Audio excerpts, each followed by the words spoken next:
see where I am. Here we go. Number 1 is from scratch. So maybe you know this one or maybe not. It means to do something from the very beginning. A lot of times this is used with food. You know, my mother baked the cake from scratch. So she's really starting with just sugar, flour. You don't go and buy the pre-made thing or the cake package thing. So to make something from scratch, a lot of times it is used with cooking. I think that's how. Does he use it about the food or yeah? It's fresh, made from scratch. So he makes it from. He's using it for food. You could use it for other things, such as like a car. You know, some people really are into cars and they make the car from scratch. They assemble it themselves. You could maybe use it for a business. If you started the business by yourself from nothing, you know, from the very beginning, I would say the most common use is with food. The number 2 is this expression to dot your I's and cross your T's. Do you guys understand this expression? No? So an I has a dot, right? And a T has the cross. So if you're writing very fast, you might forget. You might not dot or you might not cross. If you're writing very fast, you forget. In that case, you rushed.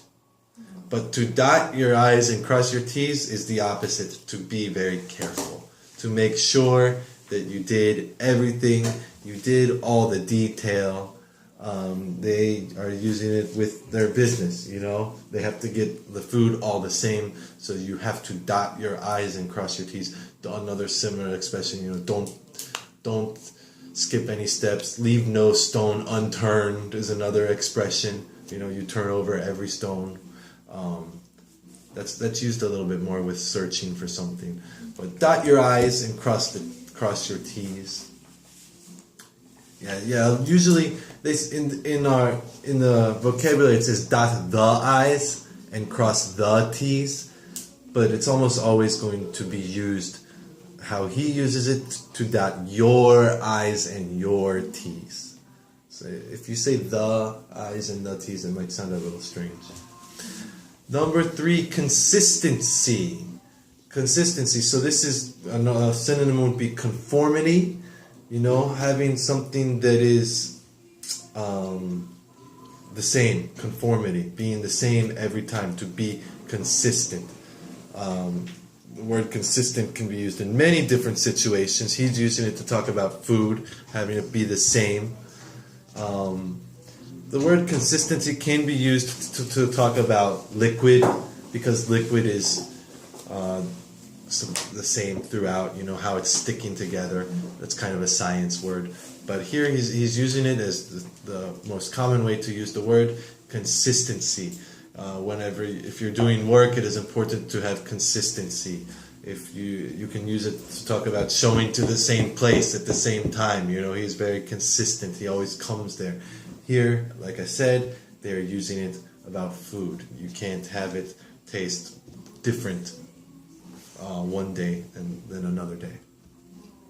Number 4, add in. I think this one's pretty easy. An add-in is something that you add to include. So he uses it talking about we want to add in what people feel is healthier. So adding another menu items or something like that.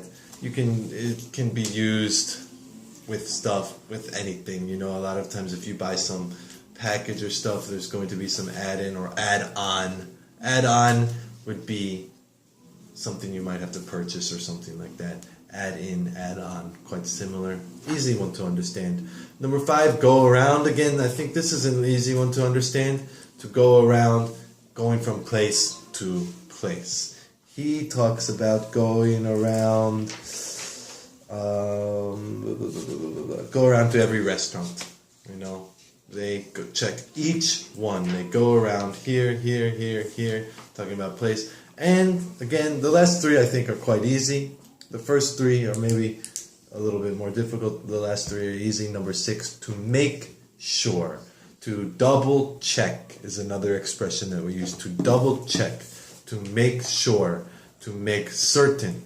To establish something without a doubt.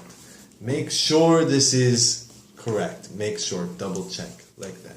So the last three are pretty easy. The first, especially the first two, are idioms that you may not be familiar with. Any questions? No? That, Like I said, that usually will be your instead of the. This is how you usually see it. and that is the verb. That would be a verb, yeah. Yeah, I mean, you don't have to dot the I's. A lot of times they say, does he say make sure? No. You have to dot your I's and cross your T's. A lot of times it is used with the word make sure.